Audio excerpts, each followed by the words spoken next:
Okay, America's richest pastors. Let's do this shit. I think that's the same guy we've seen before, too. Do you really believe that human beings are demons? No, I do not. And don't you ever say I did. No one's ever seen this. This is his original presentation to raise money from the 70s. I think he started with good intentions, but I think power and money went to his head. How did he get so much power? We're at a gate here. How did he get so much money? Kenneth Copeland is one of the darkest individuals I've ever come across. Crazy smile, too.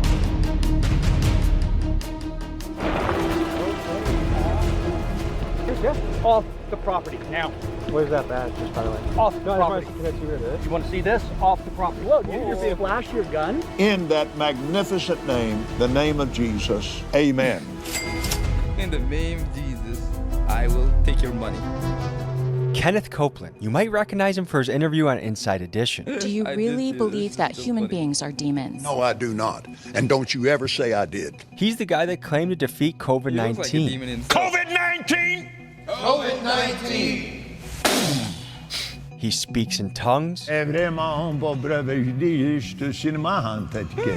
he claims he will live to 120. I will live and preach this gospel till I'm 120 years old. And he's not joking. And would you know, folks, that Kenneth Copeland is America's richest pastor, with estimates of his net worth ranging wildly from $300 million to nearly $1 billion. And today, we're diving into a series of disturbing allegations concerning Copeland and his church, Eagle Mountain Ministries. Allegations like that he allegedly used church donations to build a private oil empire that rakes in millions. That he promised his donors a Christian retirement community, but instead, all that money allegedly went to things like this. So we flew to Dallas, Texas to infiltrate Kenneth Copeland's empire and expose the truth about his ministries. We teamed up with Nate of the religion business, who has dedicated the last few years of his life to exposing people like Kenneth. From standoffs on his private tarmac to uncovering his private hunting grounds, we show you the side of Kenneth Copeland that he has spent his entire life trying to conceal. Something you should know before we get into the episode, we have completely restocked and revamped our Big Dog collection. We got new shirts on the site in green and brown, trucker hats, hoodies, all your favorites, restocked, ready to go. So get yours while supplies last at TommyGMcGee.com. And now, folks, to Kenneth Copeland. Guys, just get mine. Get my clothing brand.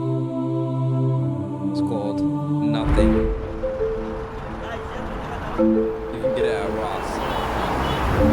You see the white shirt that you pick up at Ross? 7:30 right now, Sunday morning, Dallas, Texas. In about 3 minutes, we have a guy named Nate pulling up who's part of something called the religion business. He's made it his job to bust out the nonsense that's happening in nonprofits and churches around the country and even the world. Nate suspects that Kenneth Copeland is actually a fraudster, allegedly, and that this is a man that we need to investigate, look into, and make sure we understand what is happening with all the money flowing through his church, all the broken promises, and how is a pastor worth nearly $1 billion?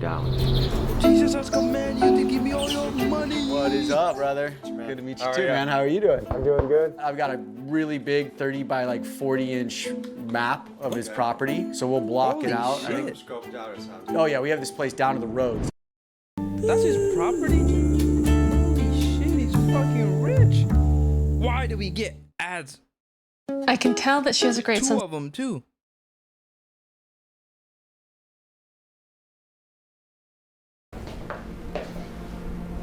I am Nathan Apfel, TV and film director, and my mission is to bring accountability into the religious institutions here in America and the world. I was raised a Christian, like raised in the megachurch scene, and I realized this whole system is a house of cards and it needs to be taken apart and be rebuilt. Kenneth Copeland is one of the darkest individuals I've ever come across. Justin Peters is a world-renowned preacher who uses a deep understanding of biblical scripture to expose the lies of prosperity gospel leaders like Kenneth Copeland. There is perhaps no Christian better suited to be an expert witness on the teachings of Copeland than him. I honestly believe that Kenneth Copeland is demon-possessed. I think he started with good intentions, but I think power and money and the ease in which people are manipulated went to his head. This is Sarah. She worked for the Copelands for years, and after she could no longer take it, she chose to leave the church, even though she knew this would mean being cut off from her parents, who to this day still work there. And said, God doesn't want me to eat cold pancakes. And everybody thought he was joking, and they looked at him, and everybody looked back and forth. He was serious. He was dead serious. Kenneth Copeland has been raising money since the late 70s for the revival capital of the world, which is this.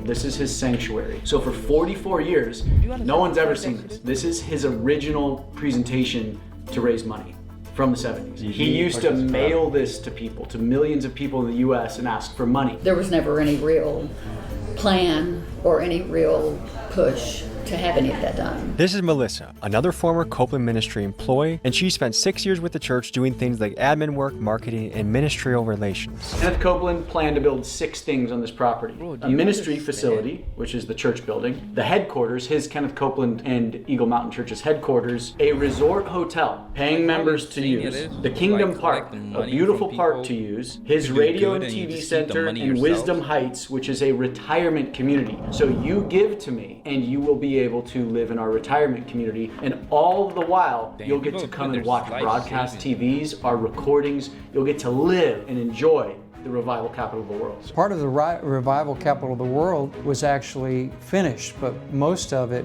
was not. How are we going to penetrate this operation? Main roads here. There's a railroad crossing here. We're going to come in. This is the main highway right here. This is the gate. There's sometimes a police officer stationed here, but the gate's open because there's going to be a couple hundred people pouring through here. Do they have this police paid off? Like, are they paying this guy to watch? They do have private security for the whole property. So we're going to come right through here. These are all the parking lots for the church. You're going to walk into the building. So there's a gate right here. So this is the private road. So the dirt church road has property. that runs all the way here, all the way here, around here, around here, and we can either jet down through the tarmac and come around to his house, or we could take this back road and kind of walk through here. But I say we just stick to the tarmac, dude. The tarmac it is. We fly down here, catch that, boom, yeah, get to his house.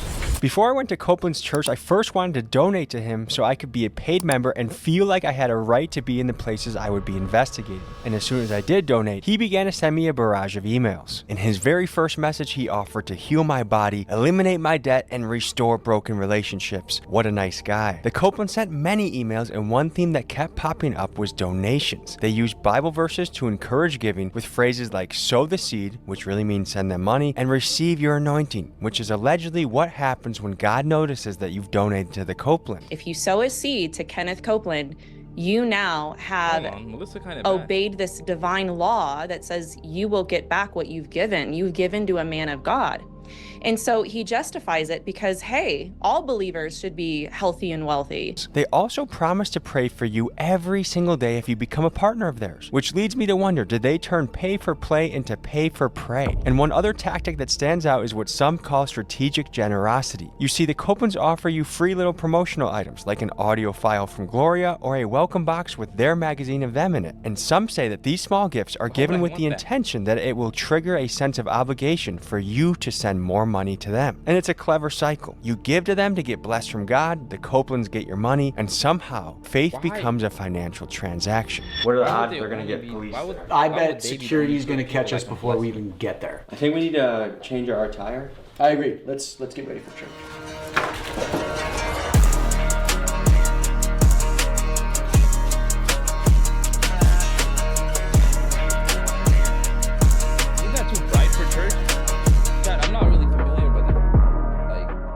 Up for church. Aren't you not supposed to wear shorts for church? Who's coming to the party at the new house? It's coming up. I've been doing party. I grew up going to what was at the time one of the biggest mega churches in the country, Willow Creek Community Church. Thousands and thousands of people in a huge auditorium. There was escalators in the place, restaurant, cafeteria, bookstore, basketball courts. It was amazing. I've never had that, like, oh, I have a spiritual connection to God. And so I fell away from the church as I got older. What do you think it is that makes someone continue to give money to a guy that already has private jets, a 19,000 square foot house, I don't and really know that though. much, much more? The poor and the sick are desperate. Because people want to believe desperately in the miracles. This is a way for me to grow my bank balance. This is a way for me to become richer. This is Melissa. She's a Christian YouTuber who uses her platform to discuss theology, expose false teachings, and help people spot spiritual deception. Here was her take on Copeland. What you give, you will get back. And if you can teach people that, if you can shut down their ability to even understand what the Bible actually teaches about it, and their ability to critically think, then that's an easy given that I believe that. Morning. If we're trying to get a Bible before the service, is that the Bible store over there? The bookstore? Oh, the bookstore? Yeah, just go in the main entrance. You have to buy a Bible? Thank you, sir. What the fuck? So they're a decently well-organized unit. All right, we're infiltrating. We're going in. I thought this shit was We go. We'll see you in about 45 minutes. Sir. This is the moments we live for in this world. Dude, this is how years in the making right here. Okay, guys, I'll see you. I'm gonna go to the bookstore. How you doing, sir? Morning, how you doing? Oh, thank you very much. Good morning. Good morning. How you doing? How you doing? Is there a way to buy a Bible right now, or no? Is the bookstore closed? Oh, bummer.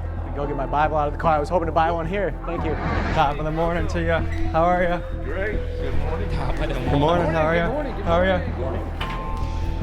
Dressed in my Sunday best, I went into the service to get a feel for how the Copelands do church. I knew going in that Kenneth had an almost ridiculous amount of armed security. I mean, just look at how they responded to this woman who asked questions about scripture. Can I ask you, do you think it's always God's will for you to be healthy and wealthy? Yeah. So how do you answer 1 Timothy chapter 6 when God says that those that desire to become rich fall into all kinds of temptations? Actually, I'm going to get you somebody that can answer all your questions for you. Okay. That's the person you said can help me, security? Yes. You don't want to be questioned? Why not Kenneth Copeland? Because he doesn't speak to people, does he? I'm sure of course he speaks to people, but that's where they have staff pastors to meet and answer any questions. So we went in incognito with spy glasses, trying to stay under the radar before we left the church to storm Kenneth's compound. One of the things that was very much emphasized was the fact that there's cameras around and you've got to watch what you say because people are listening. Describe the volunteer culture in the church. It is very unhealthy. I also volunteered there for a while. I would definitely call it labor trafficking because they expect you to do everything for free and choose that over your actual job. Love is king, Jesus is Lord. It's exciting. You can't stay, well that's fine. You can put that in the offering basket. It's not in and of ourselves. Our victory is. You might be wondering, where is Kenneth? And the truth is, Mr. Copeland is rarely seen preaching at Eagle Mountain these days, and his daughter Terry has more or less taken over as lead pastor. They used to put out reports that would let their partners know this is what we spend on missions, this is what we spend on employees, that type of thing. And when George and Terry took over, they decided they did not want any transparency at all whatsoever. So even percentages, not even with numbers, none of that is, or at least when I was there, was not available to the public. As I sat in my chair, maybe I was being too cynical, but it felt like the entire sermon was laced with marketing pitches to get people to tithe, which is the biblical word for giving 10% of your income. If you'll fill that out, put that either in the offering basket when it comes, put your prayer request on there, and that way we have your name. We thank you for the ability to grow in wealth. You see, Kenneth and other prosperity gospel preachers have morphed tithing into this weird formula that essentially, if you give money to them, an anointed prophet of God, that it will somehow translate into God then deciding to multiply your income. Now, some of you may have been expecting a bigger auditorium, and what you have to realize is most of Kenneth's audience is watching through TV, hence why they call him a televangelist. Hold on. So what if I give my money to a homeless person? Wouldn't God double my money in that case? So why do I have to give my money to them rather than a normal homeless person or anything like that? In his church, he had dozens of ushers who also double the security, many of them probably armed, but most importantly, their job was to approach people sitting in the back and bring them up to pack the front of the church. The reason? To make the audience look filled to capacity for the people watching on their TV back home. The longer I was there, they started limiting bathroom breaks. You're not allowed to approach certain people. You're expected to all act the same, dress the same. They expected all the body shapes to be the same, telling people they were poorly representing Kenneth because they were a little bit overweight. We're in a most important time in this nation. We need to know how to vote. A quick note, folks, there's something called separation of church and state. One way that churches keep their tax-exempt status is by avoiding direct political endorsements. But here at Eagle Mountain, you see classes aimed at educating their members on how to vote. And Kenneth Copeland himself makes his political leanings pretty clear. Here where he mocks Joe Biden. The media said Joe Biden's president. Ha ha ha. And here where he attends a Trump rally. I copied his suit.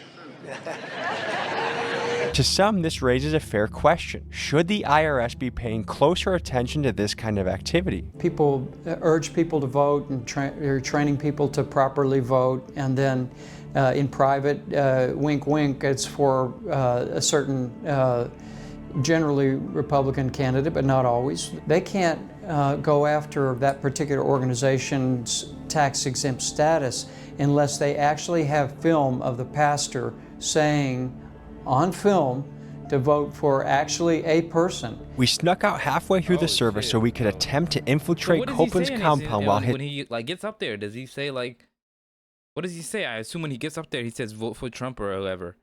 That's what security team was focused on the people inside the church. Like in some ways, it's a very passionate church service. Their music was excellent. Yeah. But then it almost felt like everything was like an infomercial to like go back into giving. Yeah. Bible verse, direct you back into giving. Yeah. We see in a lot of these preachers is that they'll say, the Lord told me a number of you need to give $1,000, things like that. Ushers, close the doors. Seed, if I get 1,000 online to give this, if I get 1,000 in the sanctuary to give this, that's $40,000 tonight. I don't for a minute believe God is speaking to them like that. Send that shit my way. The Lord Why wants can't you you to send stay that organized? my way. I've experienced this myself, and it's called chronic impulse control, where you prioritize short-term actions like gaming and There's nothing like that in the Bible. I really don't think you could listen to a single sermon by Kenneth Copeland or one of these other prosperity preachers where money is not, if not the focus, at least mentioned. Churches are not required to file 990s. Some provide a church financial statement or an audited financial statement to the donors. Sometimes they'll just have a brief summary and an annual report. Brother in arms of the Copeland Ministries. Let's freaking get it, okay? Get it. It's gonna be fun, boys. While everyone else is worshiping in full swing, we're using that cover to get in here as deep as we can. So if you go to the right here, there's an oil platform. Oil field right there. Look at this beautiful farmland. Who would have thought parishioners were paying for this beautiful farmland off of the... Oh, we got a gate. But I realized there's another way around. The U.S. has a lot of oil. Oh, boys! I think Kenneth might need to raise some money to patch some of the concrete here, the asphalt. That's so kind of him that his gate opened for us. Oh shit, that looks like a fucking... like the plane. Let's see if this gate opens. It's a parsonage. Looks like he can have a fucking private plane take off. Oh my gosh. Woo! This is the road that leads to Kenneth's home? Yeah. This is almost a billionaire's compound that he's gotten from church money, and to be behind enemy lines right now, driving up to his house, is an independent journalist's dream. I have a hunch it's gonna be like the first three. No, this one needs a keypad. So, should we just hang out here and wait for someone? What? Bro, look how insane. Bro, why does he have a basketball court, bro? I don't think he's...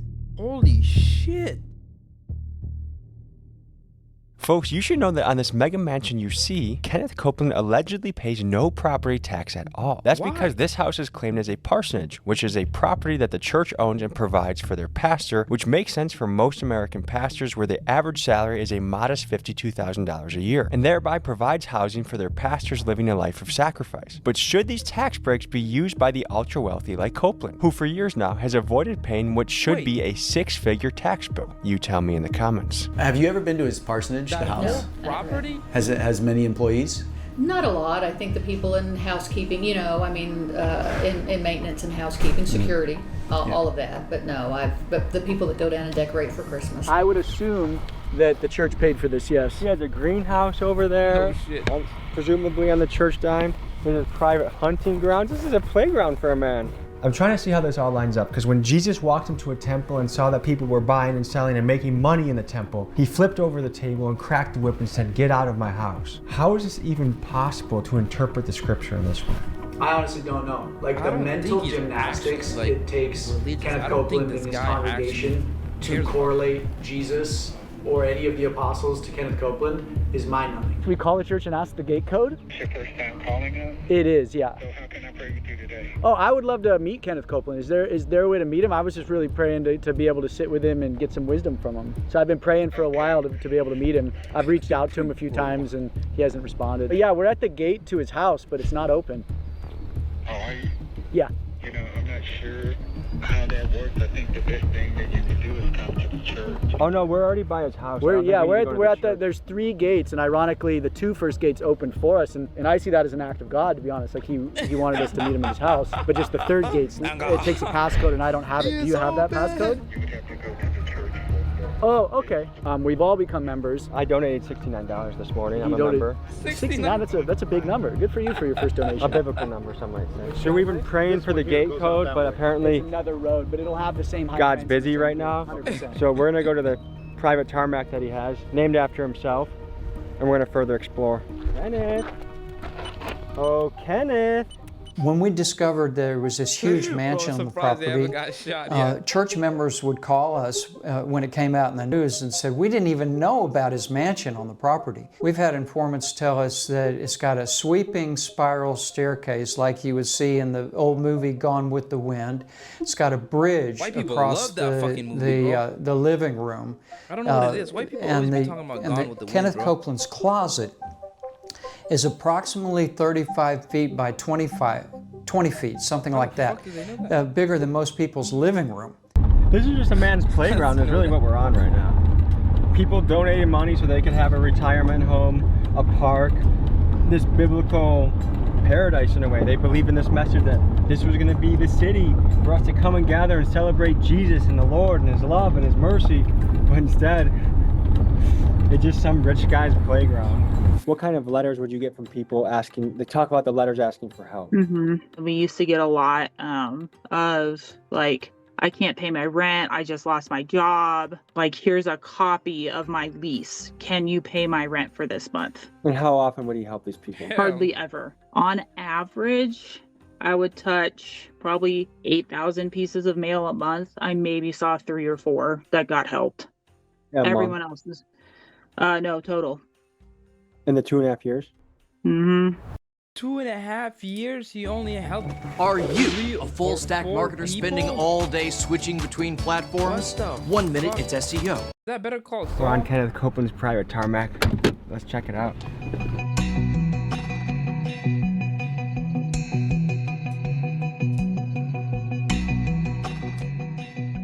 From what I've seen here, it doesn't seem like there's much distribution. Like you look at the revival capital of the world, what he's been raising money on for the last 44 years, the distributions all went to him. Do you have any idea what kind of money the church was bringing in through this on a weekly basis? I can't give you like an exact number, but I know they did several fundraisers a year that would reach $10 million. I think last I heard, like Kenneth's personal net worth was like $760 million. He's had planes since the 70s. And he's had jets since the 90s. Damn, and perhaps since the late 80s. But now he's got 2 private jets. They're owned by the ministry, and 2 twin-engine turboprop aircraft that are also owned by the ministry. But the 3 things that he's missing are the resort hotel for his parishioners. Do you see that? Nope. Kingdom Park, which looks like it got turned into a high-fence deer hunting range for him. And then Wisdom Heights, which is an elderly community for people that donated. And we've heard from people that some parents donated hundreds of thousands of dollars thinking that they would be able to retire here. So do we have any proof that he actually did try and build the hotel or the park or the retirement home? The retirement community I don't think there's any proof that he ever tried to build that. The hotel, he never tried. I've never seen blueprints. There was never sewer or water or electricity brought into the property to be able to build something like that. The park, there's a Frisbee golf course. You know, he raised or generated $700+ million. A Frisbee golf course, I guess, is a, you could say it's a park.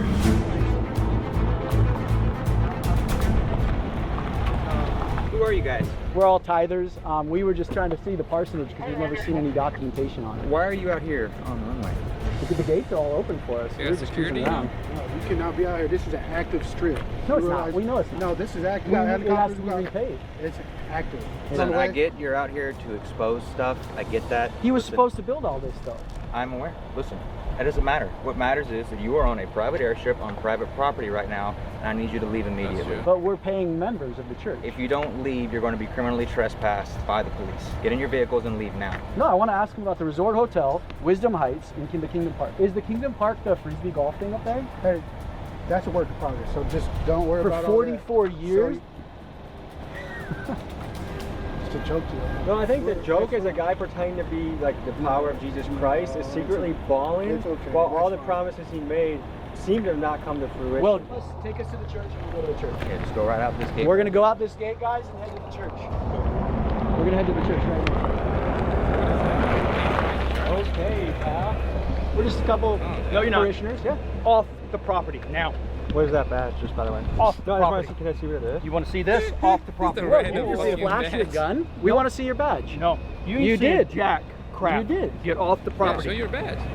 Damn, they permission. Okay. Are you police? What did you flash at us? Doesn't matter. You literally threatened us with your gun, dude. Okay, look, he's doing it again. That's No, I'm not. We're unarmed. You are. Put your other arm up. You do not belong on the property. How did you get on the property? There's literally gates that you pull up to and they open. No, there's not. There it is. How much do you want to bet we rolled the whole time? You got it.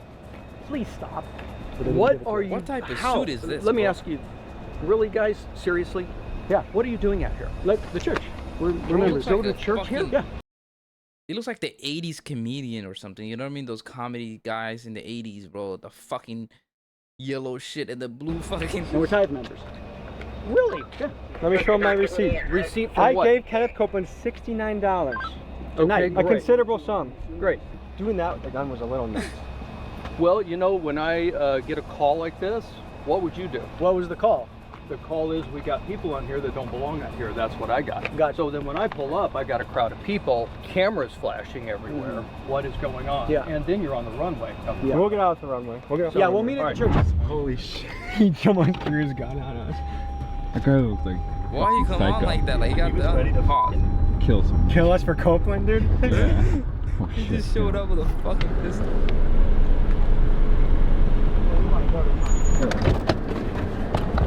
Did you just impersonate a police officer? No, I didn't. What'd But you I flash didn't at us? Shut the camera What'd off. you flash at us? It is my badge for the job. Can you show me that? No, I already showed it to you. But And we're actually, not- that's probably more dangerous than a weapon, isn't it? What? A camera? It's true. What? I know it is. Is this another... It Okay, brings guys, what do you want to ask? We were going with you to the church, but you pulled over. Yeah, I did. You noticed that. These are the 6 pillars that Kenneth used to raise all his money. The Resort Hotel he promised, he did not build.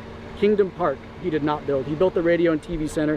He did not build Wisdom Heights. Where are we going? I'm saying he committed fraud. Allegedly. I think of all places you'd expect transparency, you would want it in a church. But the truth is, how KCM spends the donations it receives is something only they know, because churches are not required to file the Form 990, which is the financial disclosure form that other nonprofits must submit to the IRS. And the religion Kenneth claims to represent features its main character, Jesus, doing things like humbly riding a donkey into town and flipping over a table when men tried making money in the church, leading many to question, in what way does Kenneth's lavish lifestyle resemble anything remotely biblical? And Holy furthermore, shit, how that's is my Kenneth list. allowed to enrich himself while completely being shielded by a tax code that was designed to protect genuine religious work?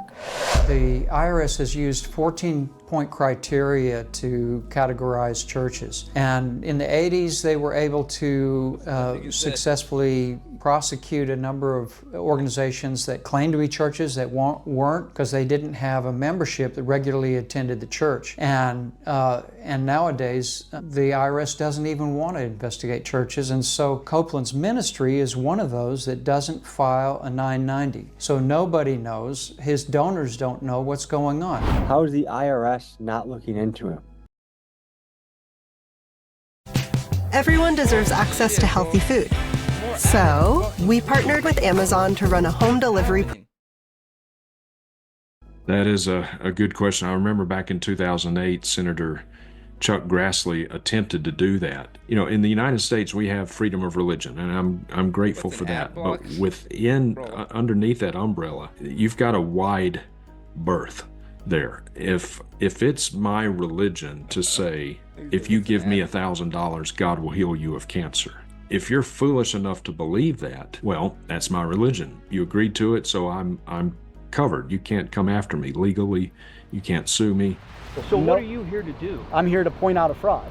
Yeah, that's not going to happen. Oh, I've got way more than this. I've got I'm more sure data then than. why are you here? Because if we you've wanted got to go everything you need. Oh, I don't have everything. That's why I want to talk to George or Kenneth. Okay, that's not going to happen today. The only people that ever Please call me tell are him to lawyers. shut the camera off. I can't. That's his job. Well, the next step is for you to vacate the property. I'm a paying member. Yeah, I know.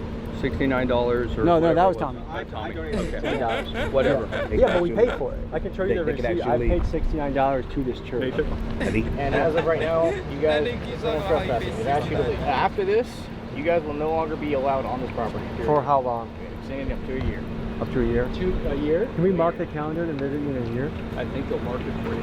That guy did flash a badge and his gun at us. Okay. I identified myself. We won't press charges if you invite us back into the church right now. Really? You're going to negotiate that on camera? I think that's fair. Okay, so hop in your car. Why is he so scared of these cameras? See you next year, guys. Yep. Take care, Steve. See you next year. Have a blessed day. Thank you. Well, boys, we got our money's worth this Sunday. I think there's probably a lot of good things that happen at that church. You could tell there was a tight-knit community. There's a lot of love in the air. I'm not taking that away from these guys. What we are talking about, though, is when it's that much money on the line, it's fair to know how that's being allocated, how that's being spent, and why things that he promised to people. Like, there are old ladies at their house that donated absurd sums of money to this guy. And nothing ever came to fruition. Hey, I'm going to build you a retirement home. Nothing. In an effort to get both sides of the story, we reached out to Kenneth Copeland multiple times for an interview, but similar to Scientology, he typically does not do interviews because the results tend to be disastrous. But in the interest of fairness, I wanted to highlight the good Kenneth Copeland Ministries, or KCM, has done, and it was actually harder to find than I expected. I read through their 2024 report, and here were 3 major things that I found they celebrated. They distributed 84 million ministry materials, meaning things like books, CDs, and digital downloads. The report claims that they brought over 7 million people to salvation in Jesus Christ, and I learned that KCM has very strong ties with Israel and highlights donating surveillance equipment, security cameras, and tactical gear to their Israeli partners. Interesting. And after reading the report, most of KCM's charitable giving seems to be in the form of things like Copeland branded Bibles, sermon audio, and even a Copeland Christmas album, leading some to ask, is this really charity, or is this just self-promotion disguised as ministry?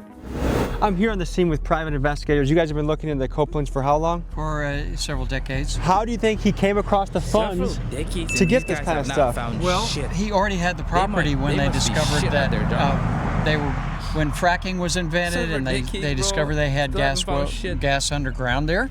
And so they started drilling in about 1995, and we're hoping to be self-sufficient. But do we know what kind of funds he used to buy this? Do you know if it was church funds or otherwise? He raised funds for Revival Capital of the World in the 70s. Purchased the property. He says he got it for a steal. He flew over the property when he was flying back from Oklahoma and said God told him that's going to be your property. And they discovered oil on it after they owned it. I heard the Lord, I was looking across there. I heard the Lord say, see that tree right over there? And I said, yes, sir. If you're looking at it from his point of view, God surprised him with the oil, why not use it, right? Right. Anything to add to this oil kingdom we see behind us?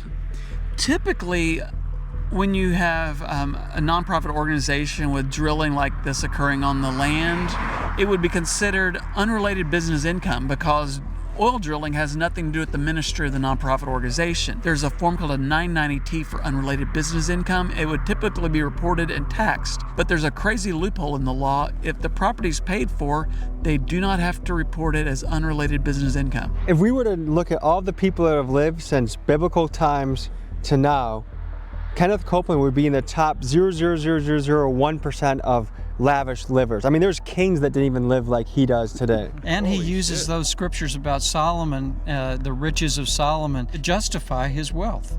What if it's that same guy as yesterday just comes out and just starts firing?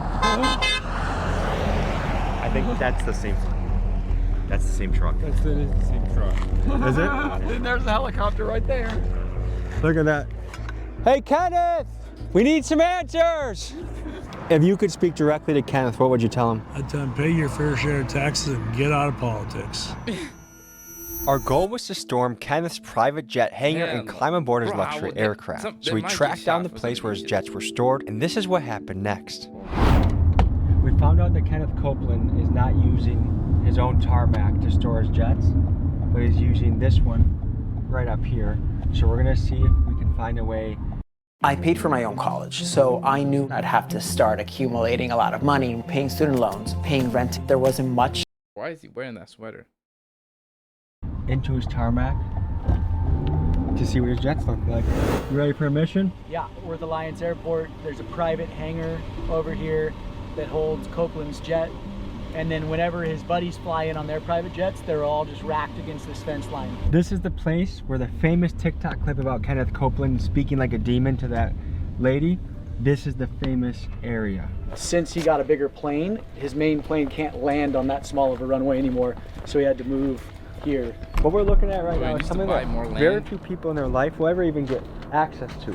We're looking at a private airport. This is where the ultra wealthy fly out of. And the thing is, some of those people here at this airport are megachurch pastors. Jesus told people to go out and sacrifice, to go out and give into the people, to go out and struggle and suffer. He had disciples that were on the road preaching that got persecuted, that got killed for spreading the message, living in great discomfort, living a life of sacrifice, living a life that they gave up everything they had for Jesus. You guys tell me in the comments, does that fly with you?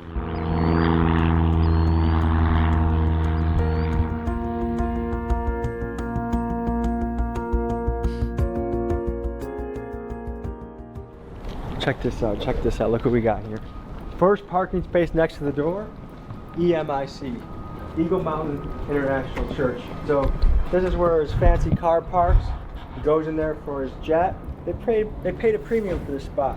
How do you people give money to this man? I don't get it. I really don't. The question that comes to my mind is how in God's green earth does someone rationalize making almost $1 billion off the backs of their donors and their own church members when there are so many real issues in the world? Hunger, education, housing, mental health. That's what a church is supposed to do, is to help the community. But instead we have this son of a bitch who is just racking up the income. Again, I'm not calling his members stupid, but I don't understand it. How does it feel speaking right now? Yeah, at the end of the day, they just brainwash a bunch of old people that are very religious, that are really scared to die, and then those people are willing to give their money up. That's it. That's what it is. Like, as bad as I feel, it's also like he's not. I don't think a guy like this cares about, like, I don't think he's actually Christian. I don't think he cares about religion. I think he cares about money. He believes in money, not Jesus. That's what you got to know. Sad to say, but that's the honest truth.